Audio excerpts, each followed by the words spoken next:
Rocío Rivas, por favor, si nos acompañas. Rocío nos va a hablar de toda la esencia que tiene que ver la prevención. Bueno, buen día. Primero que nada, muchas gracias, Jaime. Qué gusto compartir el escenario con estas organizaciones y con un propósito tan urgente y tan noble para todos nosotros.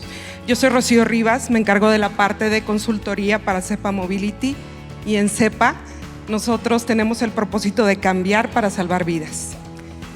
Y en este proceso de cambiar queremos acompañar a todas las organizaciones que tengan una visión similar a la nuestra.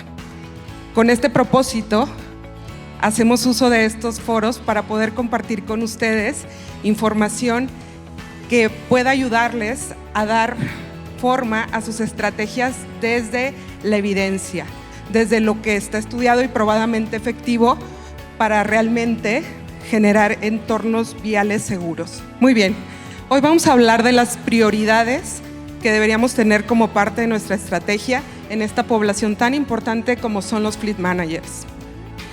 Y vamos a empezar un poco platicando sobre movilidad.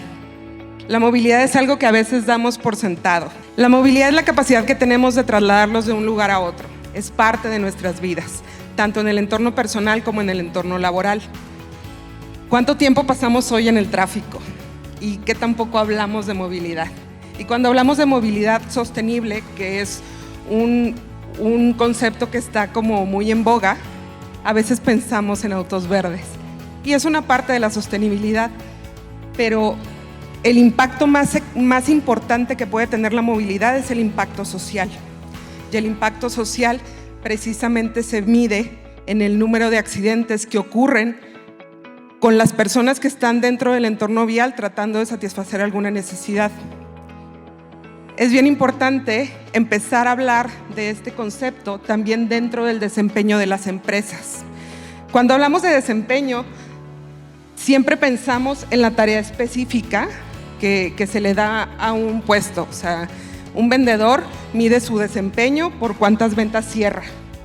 Y ese es un concepto que se llama desempeño de la tarea, pero junto con él viene otro concepto que se llama desempeño contextual. Y ahí englobamos todas las actividades que indirectamente van a impactar en la tarea que él va a llevar a cabo. Dentro del desempeño contextual, para casi todas las empresas tenemos la seguridad vial. Y sin embargo, a menudo no la ponemos dentro de nuestros KPIs, ni es un indicador que vayamos midiendo con impacto directo en el desempeño de las personas. Para empezar a cambiar esta perspectiva, primero tenemos que reconocer y comunicar que los accidentes viales no nada más son un riesgo social. Dentro del entorno corporativo se vuelven un riesgo financiero y reputacional, sin contar con el impacto operativo que tienen los accidentes viales. Esta es una de nuestras nuevas imágenes, ¿no? que siempre usamos para sensibilizar a nuestros clientes. Qué poco pensamos que nuestra marca puede estar ahí y realmente nadie la quiere. Pero nosotros tenemos que empezar a hablar de la seguridad vial como un valor, no como una meta. Vamos a hablar un poco más adelante cómo es esta diferencia. La siguiente, por favor.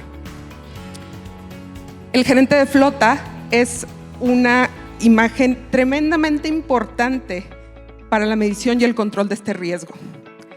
Su tarea es fundamental para que nosotros realmente tengamos organizaciones más seguras.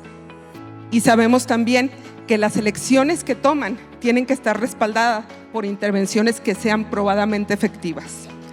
Vamos a ir un poco al lado técnico de esto y básicamente sabemos que cuando encontramos un riesgo tenemos que encontrar un control adecuado para ese riesgo, pero ese control tiene mayor o menor efectividad dependiendo del tipo, del rubro donde cae.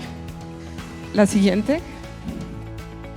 Esta es la pirámide general de la jerarquía de controles. Sabemos que la forma más eficiente de controlar un riesgo, por supuesto que es eliminarlo.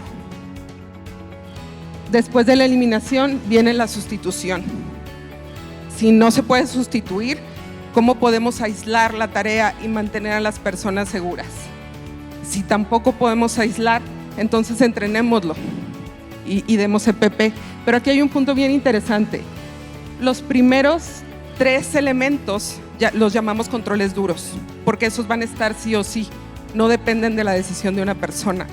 Los últimos 2 son controles blandos. Una persona puede o no asistir a un entrenamiento, puede o no aprender, puede o no usar el equipo de protección personal, pero los otros 3 tienen una mayor efectividad porque son controles duros, no se pueden quitar. Si esto lo trasladamos a la tarea del gerente de flotas, sería, en el primer caso, preguntarnos si realmente puedo eliminar el riesgo, la exposición al riesgo, disminuyendo el número de vehículos o las rutas que estoy teniendo. Y a lo mejor para muchos la respuesta va a ser no, no puedo circular menos, y está bien. Pero ¿cómo están siendo mis viajes? Mis viajes son seguros. O sea, estoy escogiendo la mejor opción para el tipo de ruta que sé que va a recorrer mi colaborador. Y después vamos a hablar del aislamiento. ¿Qué tecnología trae mi colaborador? ¿En qué vehículo se está desplazando?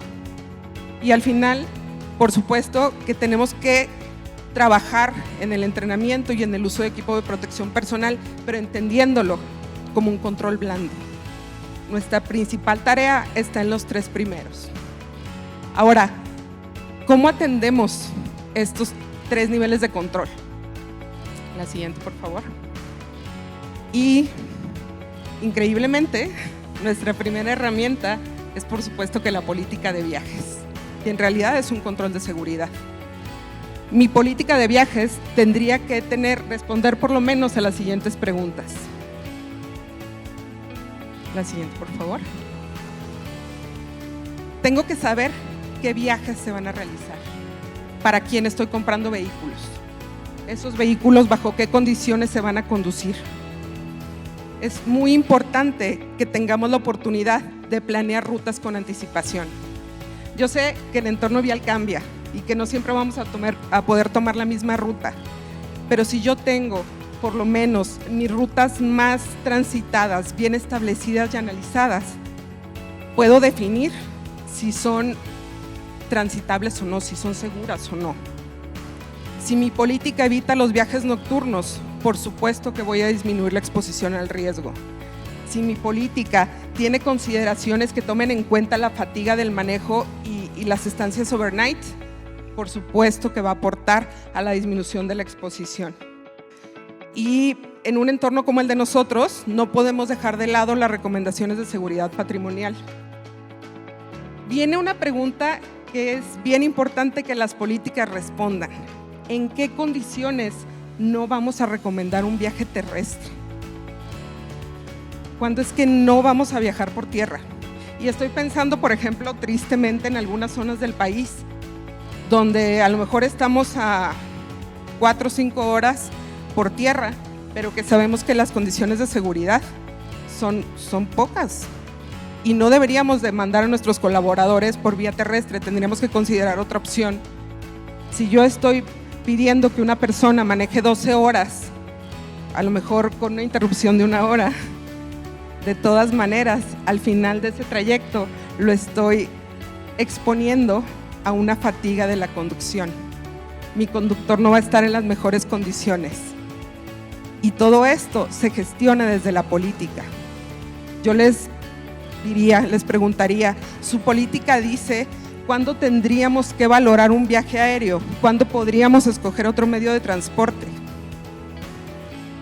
Ahora, entiendo también que las políticas pueden tener excepciones y las excepciones normalmente están guiadas por la necesidad operativa. Creo que hay que cuestionarlas, pero más que eso, tenemos que documentarlas. ¿Cómo está el proceso de toma de decisiones para las excepciones? ¿Las documentamos? ¿Dónde está la responsabilidad? Y otro punto por demás importante es, y que va muy de la mano con lo que comentaba Jimena, los accidentes van a ocurrir y nosotros deberíamos de estar muy bien preparados para tratar de disminuir el impacto que van a tener en la vida de una persona. Es muy importante que veamos en la política un primer paso para poder trabajar en la eliminación y la sustitución que son los controles más efectivos. Ahora, si tenemos todos estos puntos, muy bien, de verdad los felicito. Realmente lo hicieron con una visión de contención del daño y de seguridad. La siguiente, por favor. Hay otro punto que es tremendamente importante y que va muy de la mano también con lo que mencionaba Jimena, y es los vehículos.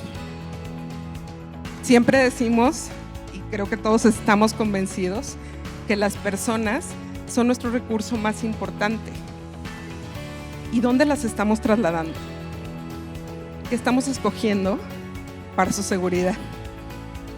Cuando hablamos de vehículos seguros, hay ciertas características que están muy bien definidas y que además, digamos que tienen ya estadísticas establecidas de cuál es su impacto en la disminución de la accidentabilidad. La siguiente, por favor. El punto número 1 es que tenemos que escoger un vehículo que realmente sea adecuado para mi entorno. Y tengo que decir que esto lo aprendí yo por las malas. O sea, me tocó alguna vez administrar la seguridad para una flota muy grande y un día que me hablan que fulanito de tal está ahogado en un suru, en un río de Guerrero, me quiere dar el tramafac, ¿no?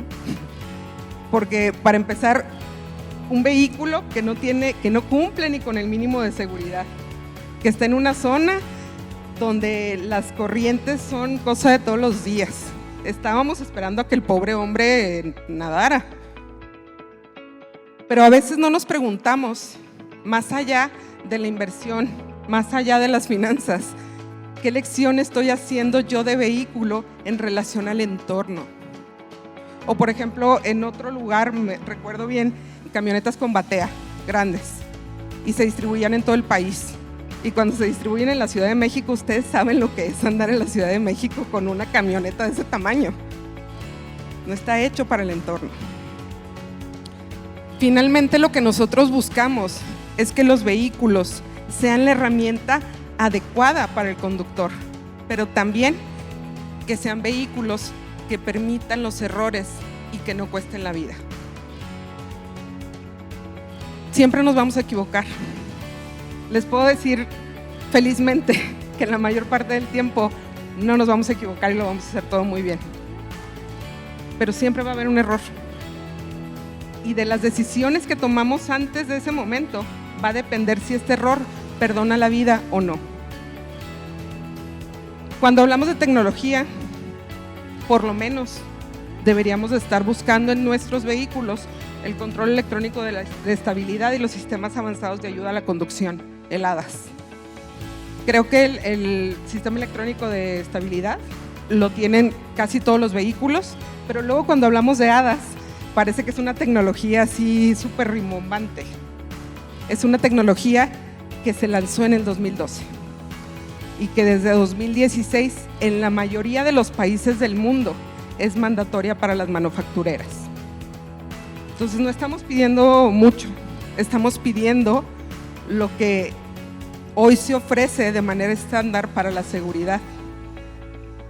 Y si no queremos meternos en tantas definiciones técnicas, basta con recordar que tenemos organismos como NCAP, que ellos hacen pruebas de los vehículos. Nuestra recomendación es que elijan vehículos que tengan 4 o 5 estrellas, de acuerdo con NCAP. Y ojo, es muy importante que cuando se haga la consulta la hagamos en Latin NCAP para asegurarnos que estamos hablando de la versión que se está distribuyendo en el mercado latinoamericano, porque hay versiones diferenciadas, que es un poco lo que comentaba Jimena, ¿no? El problema de tener versiones diferenciadas de los vehículos. La siguiente, por favor. Y ya sé que parece un poco así como que estamos haciendo un comercial, pero se los prometo que no. Hay estudios que nos dicen que si tú sufres un accidente en un vehículo con una estrella de NCAP, sus ocupantes tienen 200% más posibilidades de morir que si se someten al mismo accidente en un vehículo con 5 estrellas. Es salvar vidas. La siguiente, por favor. Y reconociendo precisamente que lo más valioso que tenemos es nuestra gente y que la mejor tecnología es el conductor, tenemos que hablar del entrenamiento. La siguiente.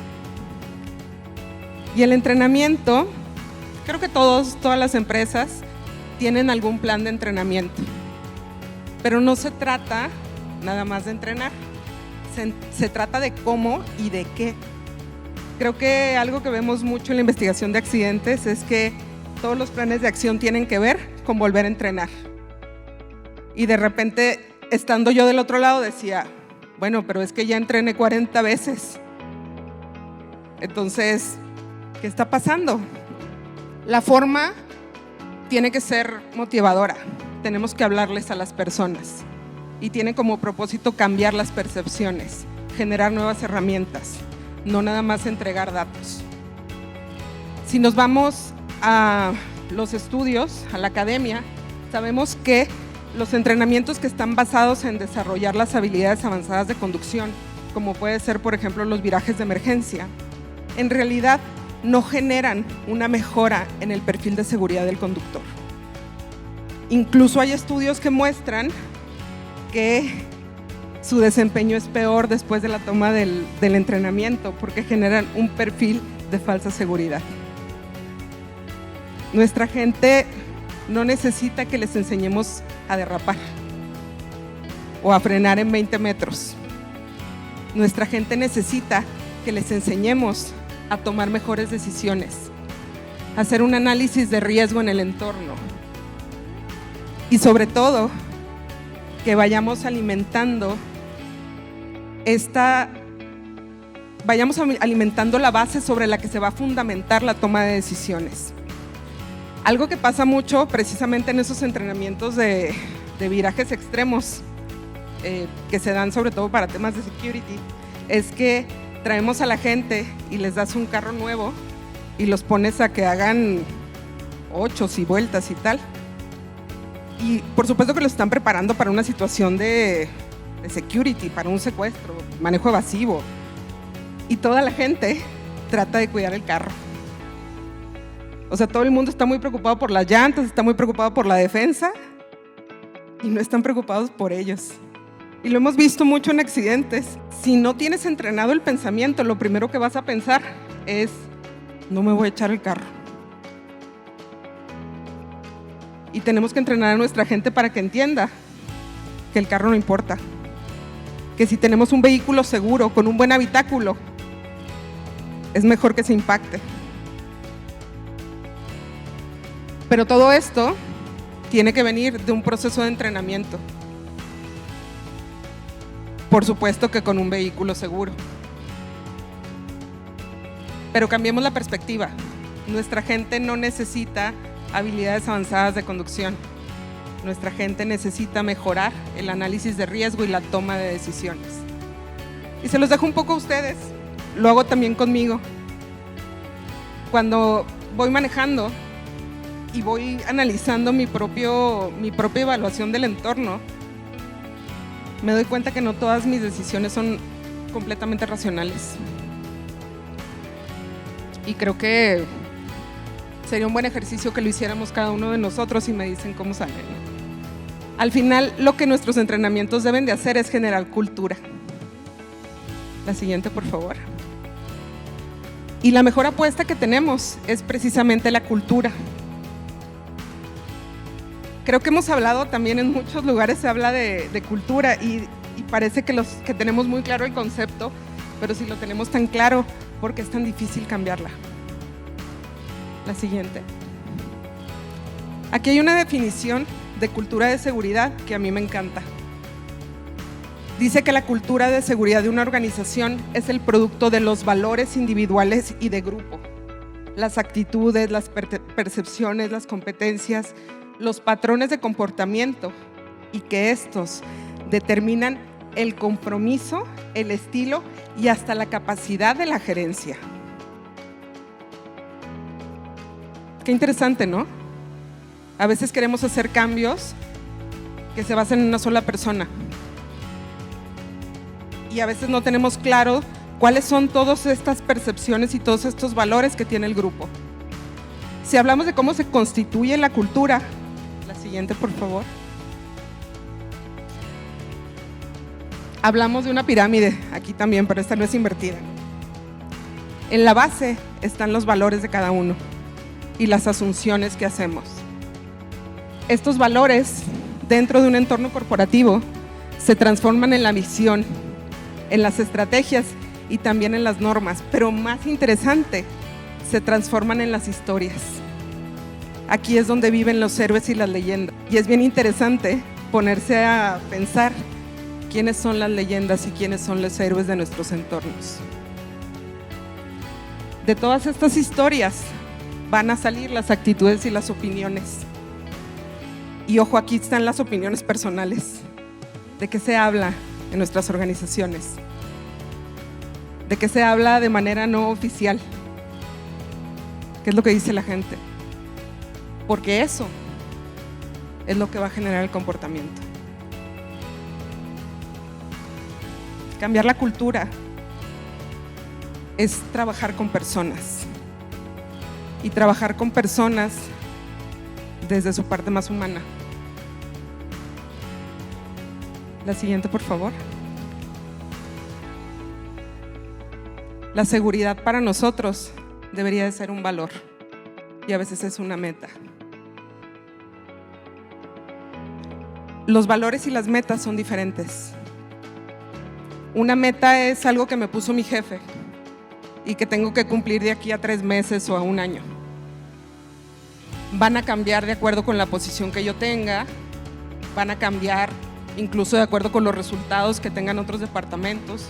Las metas van a cambiar, los valores no. Los valores los tenemos nosotros y a veces ni siquiera los elegimos. Solo llegamos a una edad en la que empezamos a hacerlos conscientes, se notan en nuestras decisiones. Los valores no cambian, van con nosotros y construyen entorno junto con nosotros. Y tienen una característica maravillosa, y es que los valores dan fortaleza.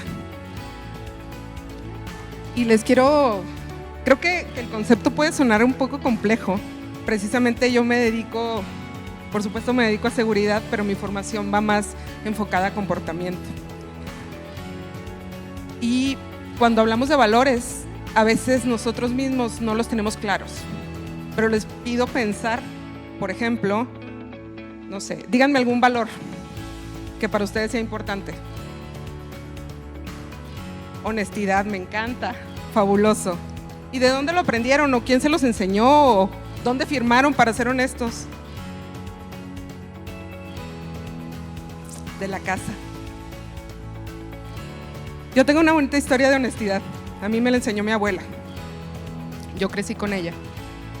Y yo me acuerdo que desde muy chiquita yo tenía que contar el cambio en la tienda, porque si me daban 50 centavos de más, me tenía que devolver. En Chihuahua, con 45 grados. Pero me tenía que devolver.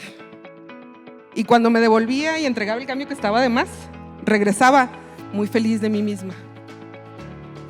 Cuando nosotros tomamos decisiones y tomamos actitudes que están en favor de nuestros valores, nos sentimos muy bien. Y la seguridad a menudo implica un trabajo extra. La única forma en la que vamos a hacer ese trabajo extra con gusto es si nosotros podemos adoptarla como un valor.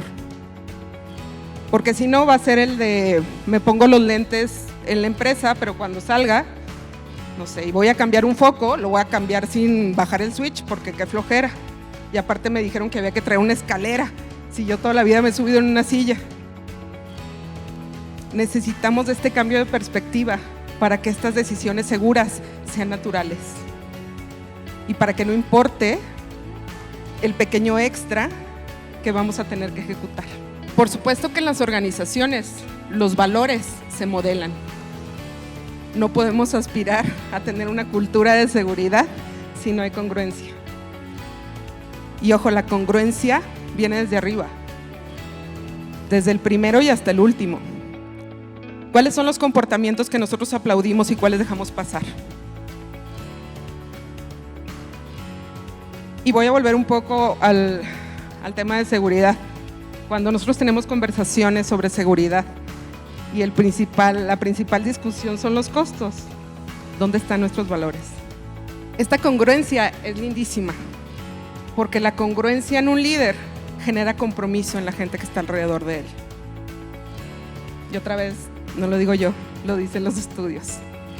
La mejor forma de tener un liderazgo fuerte, decisivo, es tener un liderazgo congruente. Eso hace que la gente alrededor mío se comprometa. Y aquí nos comprometemos con las personas. Las organizaciones son entes intangibles. Las personas generan compromiso. Siguiente, por favor. Una parte bien importante de este tema es que podamos lograr tener una motivación constante. Y ojo con la motivación. Hay dos tipos de motivación, la intrínseca y la extrínseca. La extrínseca es, yo le digo que es la del burro y la zanahoria. Funciona muy poco. Hay estudios también que nos dicen que si vamos a hacer una actividad que no requiera de función operativa mayor, o sea, si no vamos a usar la corteza, si nada más va a ser mecánica, podemos darle a la gente más dinero y vamos a tener un mejor desempeño.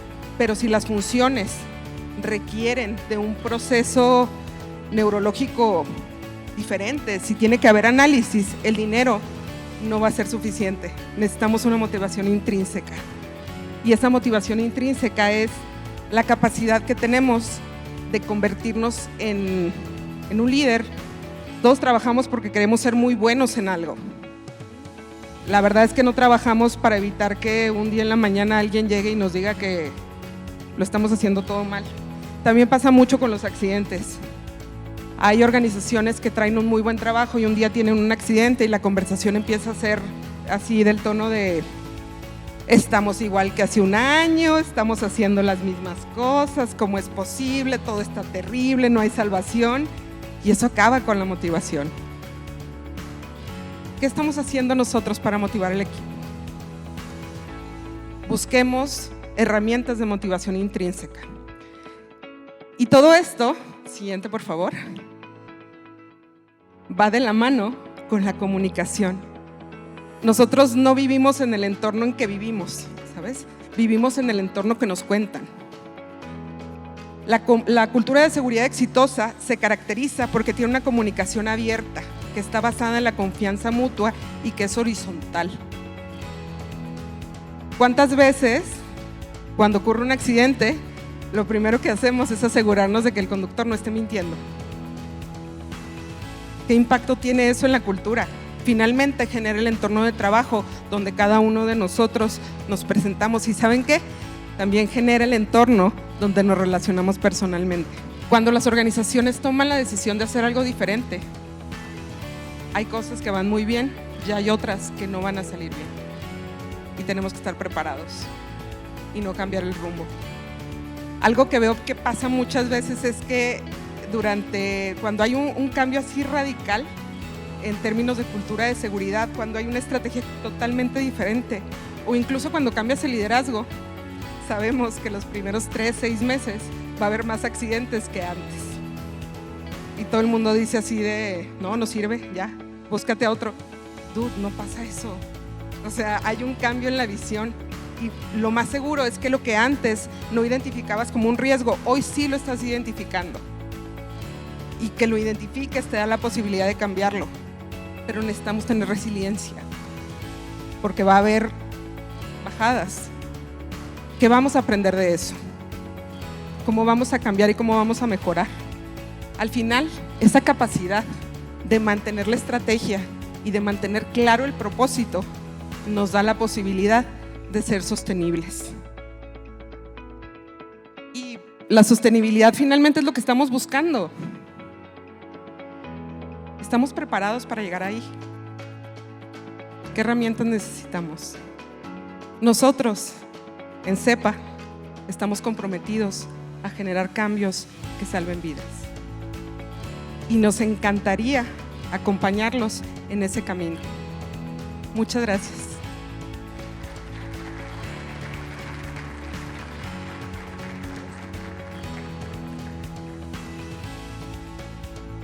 Hola. Hola, Gracias, Rocío.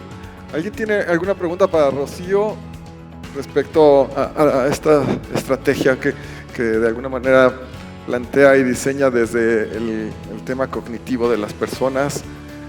Sin embargo, algo que tú comentas, y es muy cierto, por ahí hacía la pregunta Eduardo, el tema del entrenamiento en la persona. ¿Qué recomendaciones nos puedes dar para que realmente el entrenamiento, y te tomé foto a tu diapositiva porque sabía que se me iba a olvidar, esté basado en mejorar la percepción del riesgo? Y te voy a decir porque hace muchos años hicimos un análisis del entorno, dividido, ya sabes, factor humano, mecánico, etcétera, ¿no? Y detectamos más de 1,700 riesgos. Entonces, como un operador que seguramente trae problemas familiares, económicos, tiene que cumplir su cuota de venta, se está enfrentando al tráfico, la delincuencia, ¿cómo llegar a él y hacer un cambio en el mindset para que realmente tenga la capacidad de detectar 1,700 riesgos, ¿no? Eso es un poquito lo que me gustaría que me ayudaras a entender. Tuve la oportunidad de entrenarme en el European Institute of Behavioral Sciences y desarrollamos un entrenamiento que atendía al liderazgo y a la operación al mismo tiempo.